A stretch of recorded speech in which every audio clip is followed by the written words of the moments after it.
Hello students, welcome to my channel Lightup Knowledge and welcome to today's video. In today's video, we will cover Zeugma, which is a figure of speech. Before moving on further, I would like to say that this topic is very important from the perspective of UGC NET English exam and other entrances exam.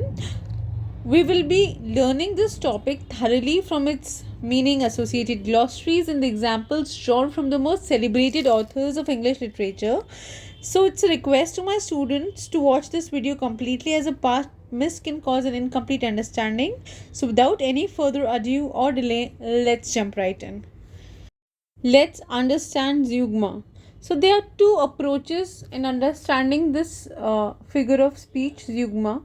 So one is its ancient use and the other it's the present day use which is applicable.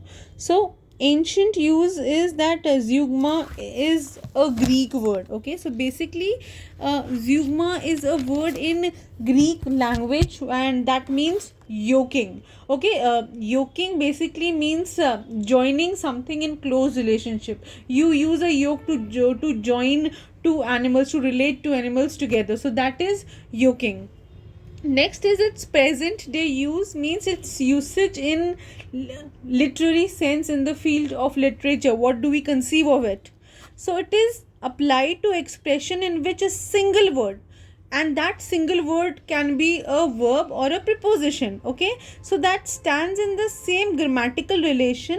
Okay, the word is standing, either that verb or that preposition will stand in the same grammatical relation to two or more words, and those two words will be different. The verb or the preposition used will be applied to both of the words that will be used, okay, but with the obvious shift in its significance, but the importance of the two words would be different. Okay, so sometimes it could mean literal means the basic sense of the word, the actual meaning of its word, and sometimes it can stand for its metaphorical meaning. Metaphorical meaning is a meaning which contains its figurative sense. For example, a poet can use dark sky to relate to sadness, and one meaning could be dark weather, okay, a cloudy weather. So basically, what is Zeugma?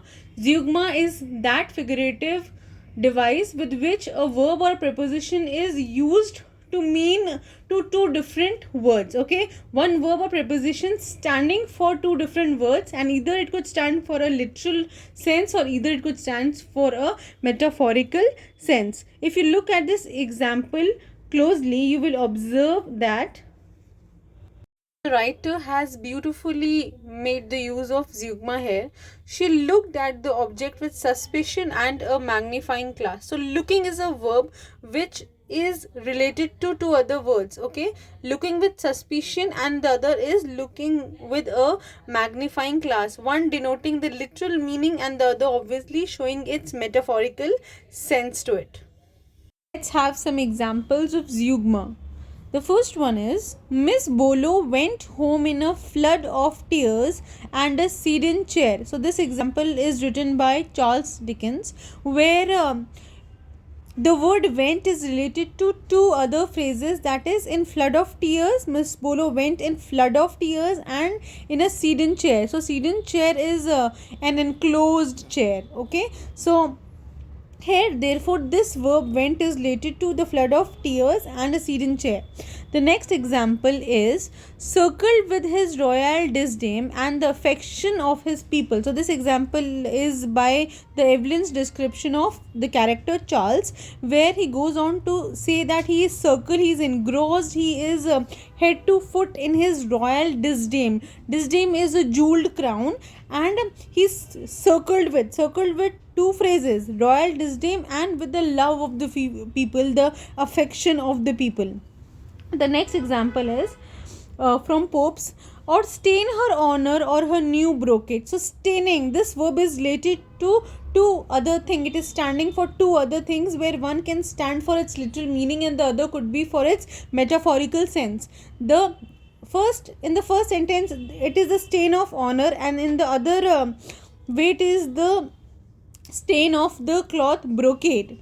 Obliged by hunger and request of friends. So one is obliged by, by what? The verb obliged by hunger or obliged by the request of friends. So here it is acting as the, the, it's related to the preposition. Okay, so hunger and request. Okay, so either he is obliged by hunger and the request of friends, it is related to two different aspects in a sentence. So yes guys, that was all for today's video. I hope you enjoyed watching it and you found it useful.